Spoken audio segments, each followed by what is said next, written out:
यह है शमशान की कर्ण पिशाचिनी का पार्ट 3। इससे पहले की कहानी जानने के लिए पार्ट 1 और 2 ना सुनना भूलें। तो चलिए शुरू करते हैं पार्ट 3 की कहानी। गोपालेश्वर की बात में करते हैं। पहले एक और कहानी जान लेते हैं। बर्धमान से सोनपुर गांव पिछले कुछ दिनों से यहाँ पर एक रहस्य की उत्पत्ति हो रही है। महीना जनवरी और फरवरी का है। जमींदार हरीश चंद्र की एकमात्र लड़की दीपिका दोपहर का भोजन समाप्त कर नौकरानी की लड़की माला को साथ लेकर छत पर धूप सेकने गई थी। सोनपुर एक समृद्ध धनी गांव है। जमींदार के पास पैसों का भंडार पड़ा है। उनका बड़ा सा एक घर है जिसके ऊपर बड़ी सी छत है। पश्चिम दिशा वाली छत पर बैठकर 13 साल की दीपिका अपने लंबे बालों को सुखाने में व्यस्त थी। माला उसके पास ही बैठकर सूखे कपड़ों को समेट रही थी। अचानक दीपिका ने देखा पश्चिम की तरफ से एक नारियल का बड़ा सा पत्ता उड़ता हुआ आ रहा है। तेज हवा भी नहीं चल रही है, लेकिन यह पत्ता कैसे उड़ रहा है? सोचते सोचते ही वह पत्ता दीपिका के हाथों के पास आकर रुक गया। डर से चिल्लाते ही वह पत्ता दीपिका के हाथ को छूकर फिर आगे उड़ गया। यह देख पास बैठी माला भी डर के रोने लगी। रोने की आवाज सुनकर घर के लोग जब ऊपर आए तो देखा दीपिका कांप रही है और माला उसे पकड़कर तेजी से चिल्ला चिल्ला कर रो रही थी। बेहोश दीपिका को गोद में उठाकर कमरे में सुलाने के कुछ देर बाद ही उसके अंदर तेज बुखार व कुछ परिवर्तन शुरू होने लगा। इधर जमींदार घर से दूर माधव के आंगन में एक और घटना घटी। माधव का छोटा लड़का आंगन में बकरी के साथ खेल रहा था। न जाने कहां से एक नारियल का पत्ता आंगन में आकर गिरा। कुछ ही देर में वह बकरी छटपटाते हुए लड़के के गोद में ही मर गई। लड़का छोटा था, यह दृश्य देखकर वो वहीं बेहोश हो गया। माधव जमींदार घर का एक खास नौकर है। वह उस वक्त गांव को चारा डालने गया था। यह खबर सुन बड़ी माँ को बताकर वह जल्दी से अपने घर की तरफ भागा। जमींदार हरिश्चंद्र उस समय घर में नहीं थे। वे किसी काम की वजह से बाहर वाले गांव में गए थे। घर लौटकर सभी समाचार सुनते ही पहले अपनी लड़की को देखने पहुंचे। शाम का वक्त था। बड़े से कमरे में एक ऊंची पलंग पर उनकी एकमात्र लड़की दीपिका सो रही थी। कमरे के कोने में रखे टेबल के ऊपर एक लालटेन जल रही थी। इतने बड़े कमरे में रोशनी के मुकाबले अंधेरा ही ज्यादा था। उस हल्की अंधेरे में उन्होंने देखा कि कई प्रकार की परछाइयां दीवार पर व छत पर चल रही हैं, नाच रही हैं। यह देख जमींदार साहब का कलेजा एकदम कांप गया। आखिर यह किसी अशुभ घटना का संकेत तो नहीं? दीपिका अभी सो रही है। दवाई के कारण उसका बुखार भी कम हो गया था। जमींदार हरिश्चंद्र सोचते हुए बाहर आकर बैठ गए। कुछ समय बाद माधव को बुलाकर उसके लड़के का हालचाल भी पूछा। वैद्य जी ने दीपिका को जांच कर फिर हरिश्चंद्र से बात करने लगे। हरिश्चंद्र बोले, वैद्य जी, आपको पता चला कि क्या बात है? नहीं, मुझे कुछ समझ नहीं आ रहा। वैसे इस ठंड में एक बड़ा नारियल का पत्ता कैसे उड़ सकता है? दीपिका, आप कैसी हैं? बुखार तो अब नहीं है, लेकिन वह काफी डरी हुई है।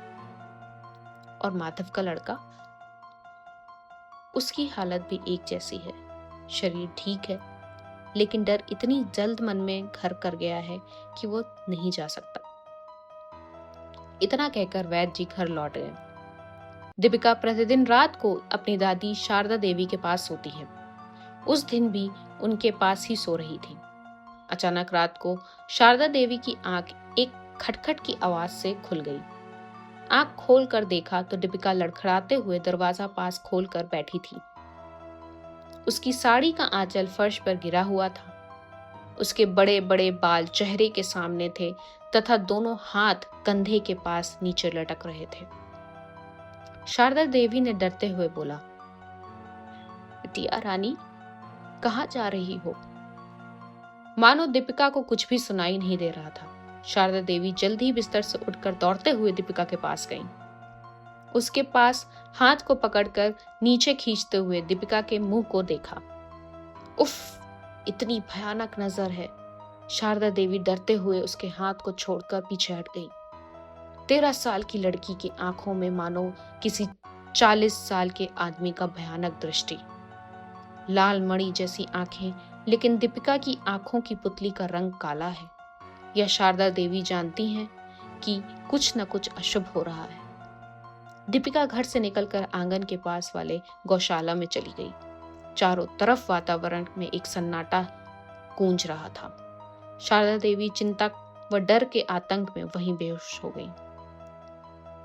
सुबह जब माधव काम करने आया तो देखा कि बड़ी माँ बाहर बेहोश पड़ी हैं। उसने सभी को बुलाना शुरू कर दिया।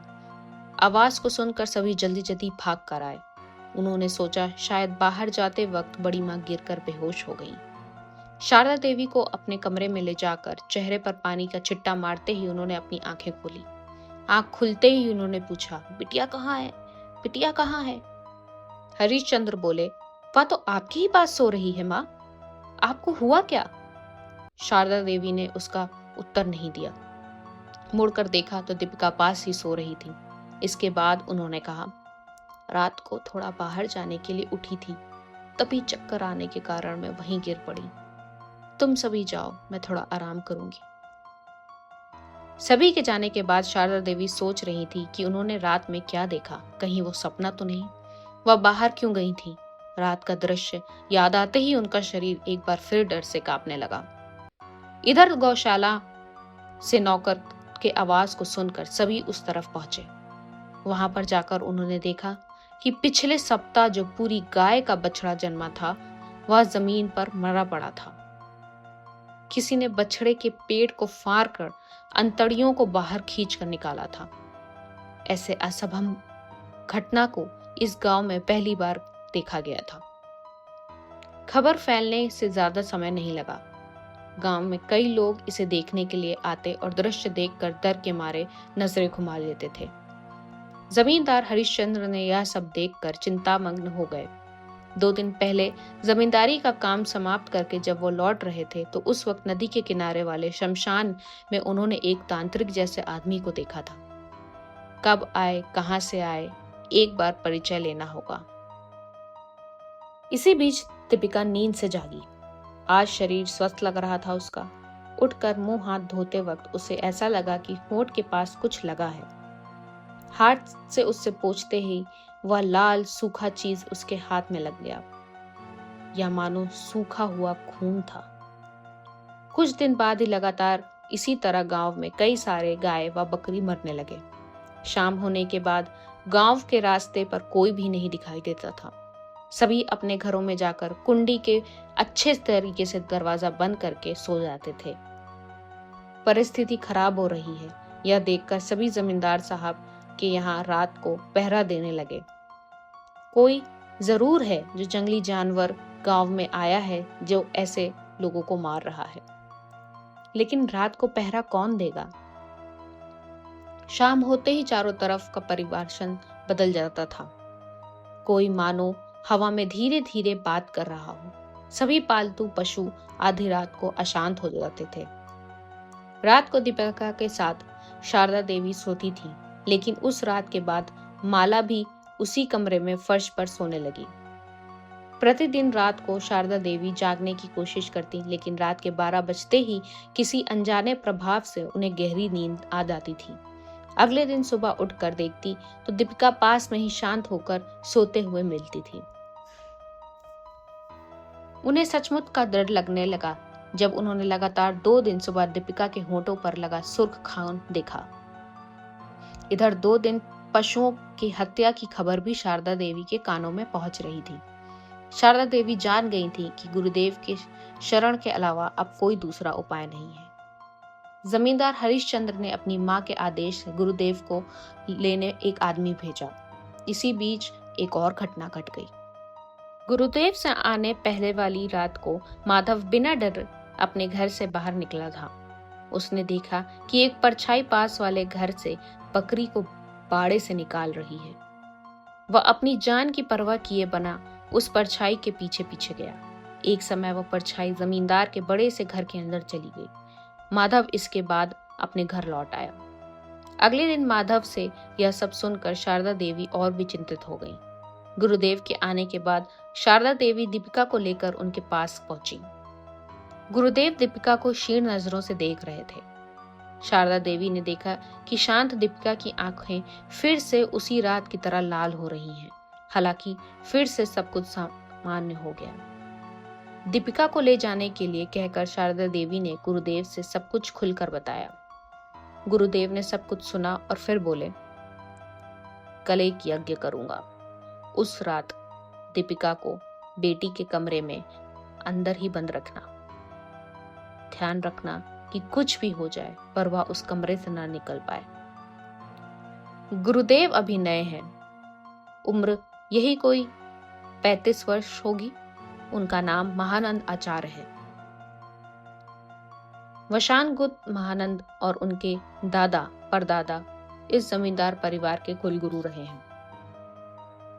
पहले हर बार अपने पिताजी दयानंद आचार्य के साथ आते थे, लेकिन पहली बार वे अकेले आए थे। महानंद जी ने आते वक्त अपने पास में शमशान में एक परिचित चेहरे को देखा था। इतने सालों बाद देखा था, लेकिन उन्हें उस आदमी की पहचान में कोई भूल नहीं हुई। वह कोई और नहीं, गोपाल है, जो अब गोपालेश्वर बन चुका था। आगे की कहानी जानने के लिए बने रहे हमारे सुनो कहानी चैनल पे।